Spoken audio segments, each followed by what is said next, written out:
Hello everybody and welcome back to another War Thunder video. No pre-intro cutscene or anything like that today because I've got a fairly serious topic I want to discuss. Now you'll already know what this topic is from the thumbnail and the title to this video. However, I think now is the time to actually start discussing dividing the tiers and the eras once again. This is not a new idea, this is not something that I have just thought up in a moment of magical inclination, no. This is something that has been discussed at great length in War Thunder and amongst its community in the past, and Gaijin have, as far as I can recall, said that they wouldn't do it. And as a matter of fact, they've outright said that they wouldn't do it.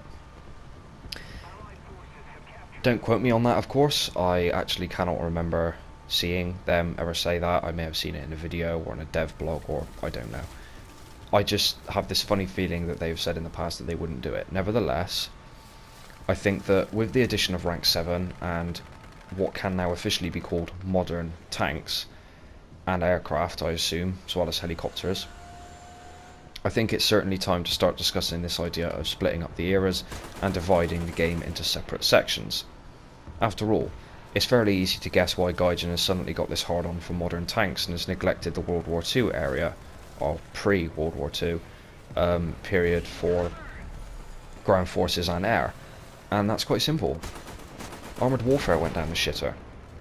Ever since Armoured Warfare started performing poorly and losing its player base, it seems that Gaijin has been absolutely determined to sink their teeth into this market and really get something out of this. And the easiest way for them to do that is to introduce modern vehicles, but be it both ground, air, and ocean-going vehicles as well, I would assume, ships, boats, into the game so that they can claw away some of the remaining players from Armoured Warfare, those of which you haven't already gone over to War Thunder. I don't imagine they'd have gone to World Tanks, but who knows, maybe. So why do I think we should split up the tiers?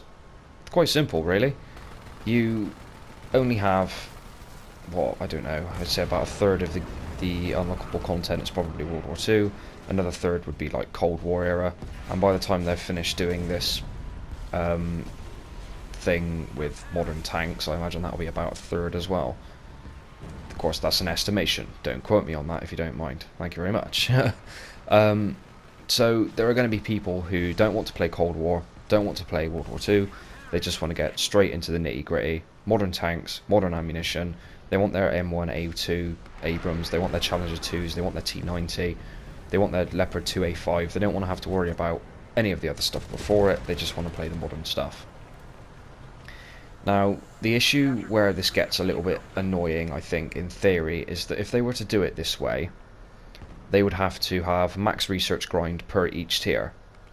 So the T-54s, if we're going to use that as a cut-off point for what would count as early Cold War, or coming to the end of World War II, would have to be 390,000 research points once again, as they were when they were initially introduced.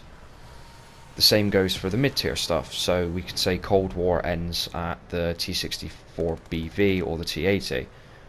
That's going to be same XP as it is now, I suppose, but you see my point. They're all going to have a top RP requirement in order for you to fully complete those tiers. Nevertheless, I do think that dividing the tiers would be the correct choice. It's just a matter of how Gaijin would implement it that would decide how effective it would actually be.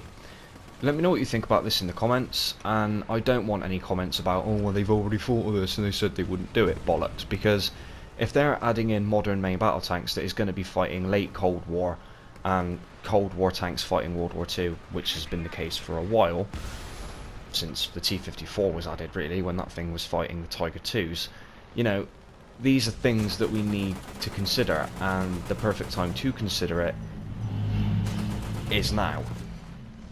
Now that the game is starting to change slightly and is starting to change demographic, in the case of the Armoured Warfare players, not to mention the vehicles in the game becoming more modern, the shells in the game becoming more modern, the gameplay changing at top tier, the whole meta changing at top tier. These are things that need to be considered when we think about implementing this tier and this change. So, as I said, let me know what you think about this idea in the comment section down below. How do you think they should implement it, if you think they should implement it? I personally am for the idea of setting it into different areas of each tech tree, so you could have split the tech tree into 3 different sections: left, middle, and the right, and then have World War II, early Cold War on the left, Cold War and late Cold War in the middle, and modern tanks on the right hand side, and the same thing for boats, and the same thing for jets and helicopters. Let me know what your thoughts are on this topic. Thank you very much for watching, and I will see you guys in another video. If you haven't subscribed already, don't forget to click that bell when you do so you'll know when I upload, and I'll see you guys in the next War Thunder video. Cheers!